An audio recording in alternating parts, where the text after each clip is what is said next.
Jika rakyat menjadi penonton di negeri sendiri. Jika rakyat menjadi penonton di negeri sendiri, maka Indonesia perlahan berubah menjadi panggung besar yang hanya dimainkan oleh segelintir orang dan pemodal. Setiap hari rakyat melihat kebijakan dibuat tanpa melibatkan mereka, anggaran dibagi tanpa transparansi, dan keputusan penting diambil tanpa mendengar suara mereka. Rakyat hanya menonton dari kejauhan seolah-olah negara ini bukan lagi milik mereka.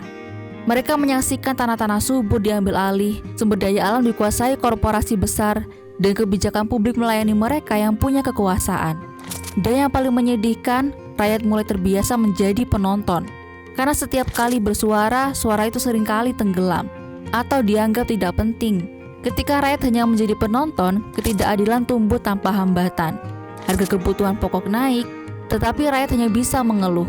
Korupsi merajalela, tetapi rakyat hanya bisa menyimak dari layar berita. Hukum berjalan tidak adil, tetapi rakyat hanya bisa menggelengkan kepala. Mereka melihat pemimpinnya berganti, tetapi nasib mereka tetap sama. Mereka melihat pembangunan megah di pusat kota, tetapi kampung mereka tetap tertinggal. Rakyat kecil bekerja keras, tetapi hasil jerih payah mereka tidak cukup untuk hidup layak. Sementara itu, mereka yang duduk di lingkar kekuasaan menikmati fasilitas, kemewahan, dan kesempatan yang tak pernah menyentuh seluruh rakyat. Negeri ini seperti film panjang yang terus berjalan, tetapi rakyat tidak pernah diberi peran, bahkan sebagai figuran. Jika rakyat terus menjadi penonton, negara kehilangan fondasi utamanya. Demokrasi yang seharusnya hidup dari partisipasi rakyat berubah menjadi formalitas belaka.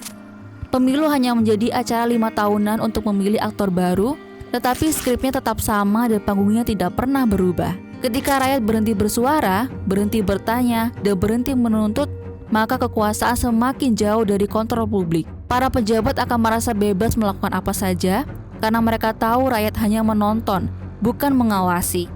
Inilah saat ketika negara bergerak tanpa arah dan masa depan semakin suram bagi mereka yang tidak punya kuasa. Namun keadaan ini tidak harus permanen. Rakyat bisa berhenti menjadi penonton kapan saja. Ketika rakyat mulai sadar bahwa mereka pemegang kedaulatan tertinggi, ketika mereka berani bersuara, memantau, mengkritik, dan menuntut keadilan, maka panggung negara ini berubah. Para pemimpin mulai berhati-hati, lembaga negara kembali bekerja sesuai fungsinya, dan kebijakan mulai menyentuh kebutuhan rakyat. Negara menjadi hidup bukan karena pemerintahnya hebat, tetapi karena rakyatnya kembali mengambil peran sebagai pemilik. Saat rakyat turun dari tribun penonton dan masuk ke panggung untuk menentukan arah negeri, maka perubahan nyata akan dimulai.